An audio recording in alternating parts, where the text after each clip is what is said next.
बहुत समय पहले जंगल के बीचों बीच एक आश्रम था।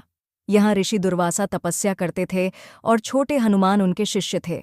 हनुमान अपनी शरारतों के लिए मशहूर थे, लेकिन उनकी शक्ति और साहस की हर कोई तारीफ करता था।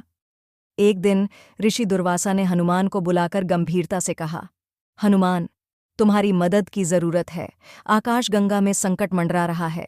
राक्षस ताड़कासुर अपनी जादुई शक्तियों से आकाशगंगा को काले बादलों से ढकना चाहता है। अगर वह सफल हो गया तो धरती पर हमेशा के लिए अंधेरा छा जाएगा। यह काम केवल तुम ही कर सकते हो।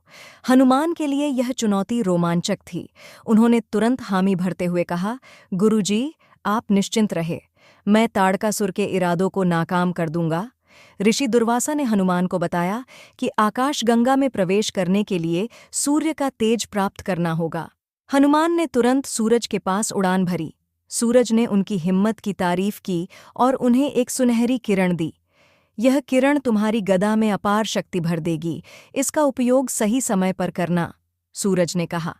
हनुमान ने सिर झुकाकर धन्यवाद दिया और आकाशगंगा की ओर बढ़ चले। जब हनुमान आकाशगंगा पहुंचे तो उन्होंने देखा कि वहां का वातावरण पूरी तरह से अजीब और डरावना था। चारों ओर घना अंधेरा था। तभी उन्होंने राक्षस ताड़कासुर को देखा। वह एक विशाल काले बादल को जादू से और बड़ा बना रहा था। उसके हाथ में एक चमकता हुआ जादुई शंख था, जिसे बजाने से वह बादल और अधिक घना हो जाता। हनुमान ने उसे ललकारा, अरे ताड़कासुर, मैं हनुमान हूं, तुम्हारे यह काले इरादे कभी पूरे नहीं होंगे। ताड़कासुर जोर से हंसा और बोला, छोटे बालक, क्या तुम मुझे रोकने आए हो? मेरी शक्ति के आगे तुम्हारा कुछ नहीं चलेगा। हनुमान ने अपनी गदा घुमाई और उस पर हमला किया, लेकिन ताड़कासुर ने अपनी जादुई शक्तियों से हनुमान को रोक दिया। उसने हनुमान को जाल में फंसा लिया। हनुमान ने अपने दोस्तों को याद किया। उन्होंने तोते और गिलहरी से मदद मांगी। तोता तेजी से उड़कर ताड़कासुर का ध्यान भटकाने लगा। गिलहरी ने मौका देखकर उसके पास रखे जादुई शंख को चुरा लिया।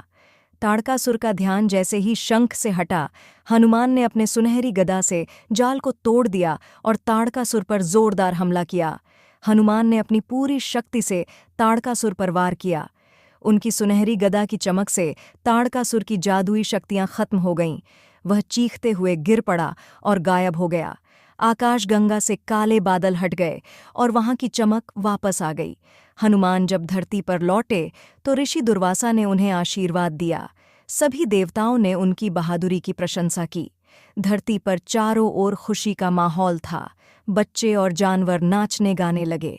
कहानी खत्म होते होते हनुमान ने बच्चों को संदेश दिया, अगर हम साहस और सूझबूझ से काम करें तो बड़े से बड़ा संकट भी टल सकता है। दोस्तों की मदद से हर मुश्किल आसान हो जाती है। बाल हनुमान के इस साहसिक कार्य की कहानी सदियों तक सुनाई जाती रही। उनकी बहादुरी और बुद्धिमानी बच्चों के लिए प्रेरणा बन गई।